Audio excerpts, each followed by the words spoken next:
So there are many parts of this book that I would find very difficult to read out loud, but I'm also very dyslexic, so I find reading out loud very difficult. So if I mess any of this up, you will just have to forgive me. I will do my best. Monday, August 29th, 2005. I opened my eyes. I only had time to see 4 something on my watch before the lights went out. I held my breath while I got my bearings. The Frenchman, Katrina, not in water, G snoring beside me, wind outside. I took a breath.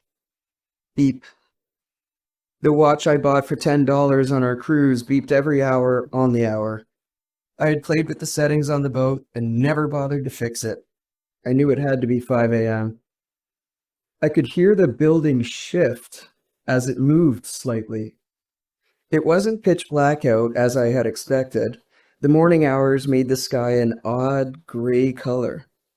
I grabbed my cell phone beside me to use the display light to see the floor well enough to find my jeans. The carpet was dry when my feet touched. If at any point I needed to be rescued, I wanted to be dressed. I slipped back into bed, careful not to wake G since there was nothing to worry about yet. I listened to the storm outside and watched a few bolts of lightning light up the sky. The large, heavy vanity that we had moved in front of the smaller window was bumping against the wall in a fairly steady rhythm. The larger, uncovered window was intact. We were both fine too. One after the other, I let out sighs of relief and calmed down. Beep. 6 a.m. I could hear banging around outside, similar to a trash can sliding down a street. There were duller thumps. From what I could see out the window, it just looked like a bad thunderstorm. But the larger window was blocked from a full street view. I could hear people walking around in the hallway. Chester was putting out candles so we could see a little better. Beep. G heard that one and got up at 7. We each took a shower. His was the last hot shower. Mine was damn cold and quick. When I ducked my head out our room's door, I could hear that there were people downstairs in the lobby. I was shocked at first, but when I looked closer, I saw that the first floor was dry and safe. Maybe hurricanes weren't that bad after all. We decided to go downstairs and join everyone since there was no more TV to find out what was going on in the outside world. The radio blared as we came down the steps and got our first real look at the storm through the front door window. I stopped halfway down the stairs for a minute, answered hello to Chester, and watched. In my short lifetime, I have seen rain come in sideways, blown around by the wind and thunderstorms. I've seen lightning hit the middle of a soccer field while I was playing center forward, and felt the buzz and the body hair stood on end. I've driven major highways with rain coming down so hard people were pulling over because they could not see. I've seen whiteouts and snowbanks that were easily 20 feet high. I had never seen anything like a hurricane. Just on the other side of the glass was a wall of white and gray. There were moments when we could catch a glimpse of the building across the street, but an even stronger gust would come through and it would disappear again. Leaves and branches passed by at wicked speeds. The water didn't smack the door windows. It was constantly sucked against the glass. It was completely wet the whole time, submerged in turbulent water. As I continued down the stairs, and although Chester had made coffee earlier before the lights went out, there was none left. I didn't care.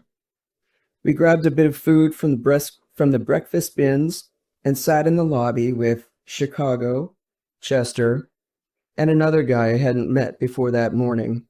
We called him either Baseball Cap Guy or Washington when we found out where he was from. The radio reported to us that Katrina was a Category 4 when she hit land. We were on the west side of the storm, the good side. The Superdome also lost power. There was no air conditioning, and it was leaking. Of course, it was already getting hot by that hour in New Orleans. Bang, bang, bang.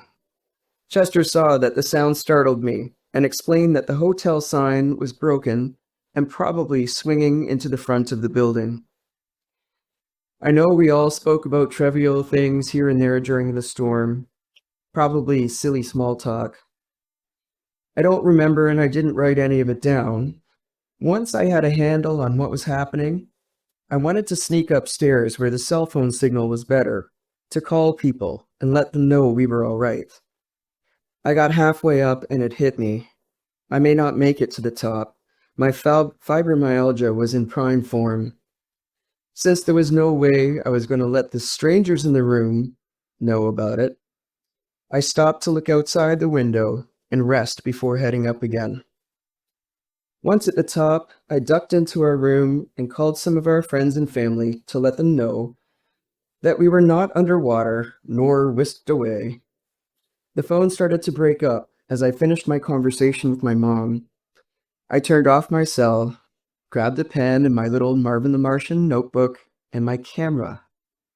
On my way back down the stairs, I noticed how steep they were and made a mental note to only go back up when I absolutely had to.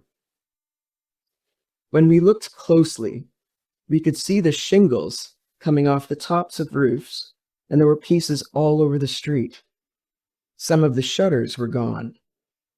There were large sheets of tin metal and eavesdrops sliding down the street, passing through large puddles. We heard screeching. The cast iron furniture set by the pool began sliding around. That was the creepiest thing I have ever heard in my life. We offered to help secure the cast iron furniture, but the staff wouldn't hear of it. I held open the side door for their return and looked up. The sky swirled. Faster and smaller circles spun inside the larger, slower circles. All different shades of gray and a little sunlight poking through. Swirling clouds and colors looked so soft up there. More hypnotizing than a kaleidoscope. So beautiful, you almost forgot its power and destruction. That was the center of the storm, the eye, and the vortex accompanied by the constant sound of water and debris. I was told to come back in quickly and close the door when they were done. Hours had gone by and the storm did not let up at all. There was no sign of it weakening. The radio crackled. The Hilton Hotel had 100 windows smashed in, and guests were being moved as quickly as they could to safer areas inside the hotel. Water was flowing over a levee. There were 30,000 people in the Superdome. Jefferson Parish was getting blasted. Biloxi, well, they didn't know how bad it was down there yet. People called into the station with their cell phones. "Can you help me? There's no more emergency lines to call, and I can't get out of my house," a lady pleaded. The radio announcer told her to stay where she was. She was safer inside her house for now. Another, older-sounding woman called in asking, "Are you the radio man?" She had a strong Louisiana accent. "Yes," he answered. "Maybe you can help me. I'm in my attic. I'm up to my waist in water, and I can't swim, sir." Yeah.